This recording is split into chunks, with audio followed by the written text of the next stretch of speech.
Hello friends, নমস্কার। কেমন আছো? আজ বানাবো এঁচোড়ের কোপ্তা কারি। এই জন্য আমি এঁচোড় আর আলু সেদ্ধ করে নিয়েছি। লাগছে জিরে গুঁড়ো, ধনে গুঁড়ো, নুন, হলুদ, চিনি, লাগবে জিঞ্জার গার্লিক পেস্ট, আর লাগবে কোপ্তা বানানোর জন্য লাগবে বেসন। কোপ্তার গ্রেভিটা বানাবো আমি আদা, রসুন, পেঁয়াজ, টমেটোর পেস্ট, লাগবে কিছুটা টক দই আর গোটা গরম মশলা। চলুন প্রথমে এই কোপ্তাগুলো রেডি করি। আমি কিছুটা আলু, আর এতটা এঁচোড়ের আলু লাগবে না, আমি কোপ্তা অল্প বানাবো, তো আমি অল্প কিছু এঁচোড় আর আলু নিয়ে নিলাম। এবার এর মধ্যে আমি এটাকে চটকে নেব ভালো করে।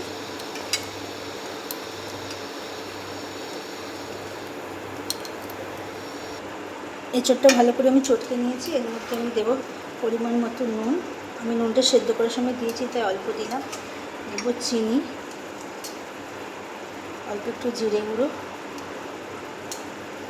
ধনে গুঁড়ো, দেব কাশ্মীরি লঙ্কার গুঁড়ো। এখানে আমি আর দেব যে 1 চামচ জিঞ্জার গার্লিক পেস্ট, আর দেব ধনে পাতা কুচি। এটা ভালো করে আমি এটা মেখে নেব।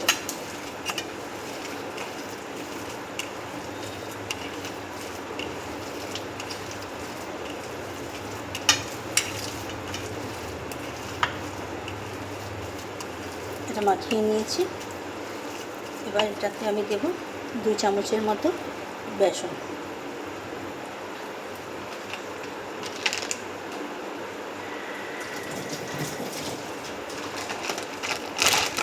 আমি এর মধ্যে অ্যাড করব 2 টিস্পুন বেসন।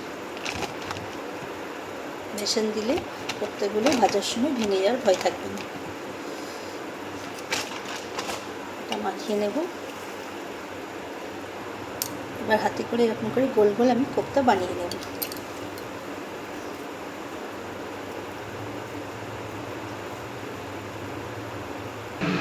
কোপ্তাগুলো বানানো হয়ে গেছে। এবার এটাকে আমি ফ্রাই করব। তেল গরম হয়ে গেছে।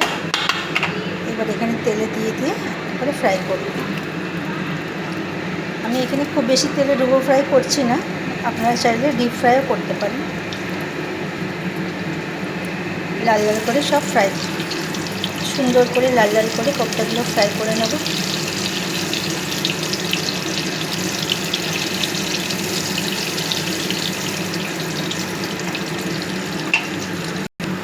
কোপ্তাগুলো ভাজা হয়ে গেছে। এবার এটা আমি উঠিয়ে নেব।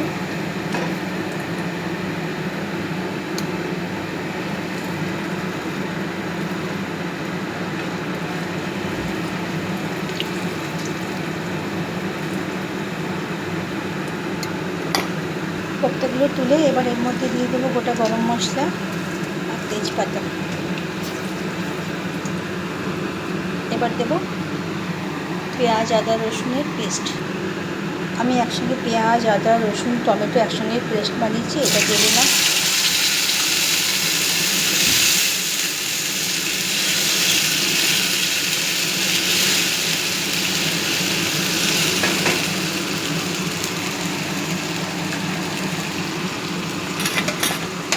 এর মধ্যে দিয়ে দেবো পরিমাণ মতো হলুদ, জিরে গুঁড়ো, ধনে গুঁড়ো, অল্প একটু চিনি, অল্প একটু লঙ্কার গুঁড়ো।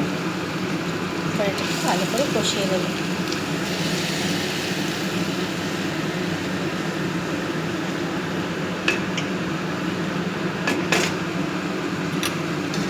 এটা ঢাকা দিয়ে দেবো।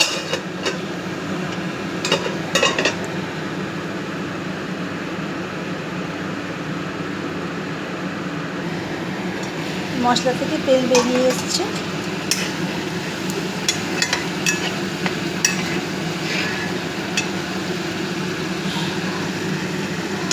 সুন্দর করে মশলাটার কালার হয়ে গেছে।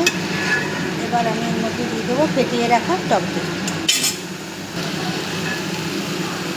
মশলা একবারে কষা হয়ে গেছে। এবার ফেটিয়ে রাখা টক দইটা দিয়ে দিলাম।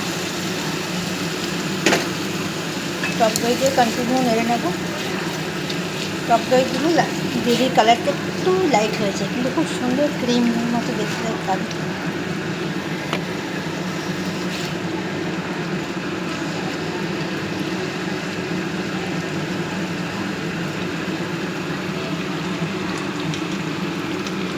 এবার আমি যেটাতে দই নিয়েছিলাম সেই বাটিতে 1 বাটি জল দিয়েছি। যেরকম কোপ্তা আছে, কোপ্তার পরিমাণ দেখে জল, এতগুলো কোপ্তা আছে, আমি 1 বাটি জল দিয়েছি। আমি এখানে একটুখানি গরম মশলা এখনই অ্যাড করে দিলাম। এটা শেষেও দেওয়া যায়, আমি এখন অ্যাড করে দিলাম গরম মশলা।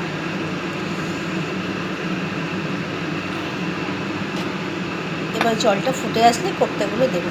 এবার জলটা একদম গ্রেভিটা একদম হয়ে গেছে। এবার আমি এর মধ্যে কোপ্তাগুলো অ্যাড করে দেবো।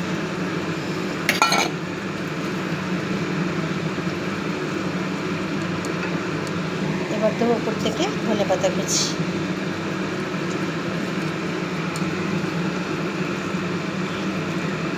রেডি হয়ে গেল আমার এঁচোড়ের কোপ্তা কারি।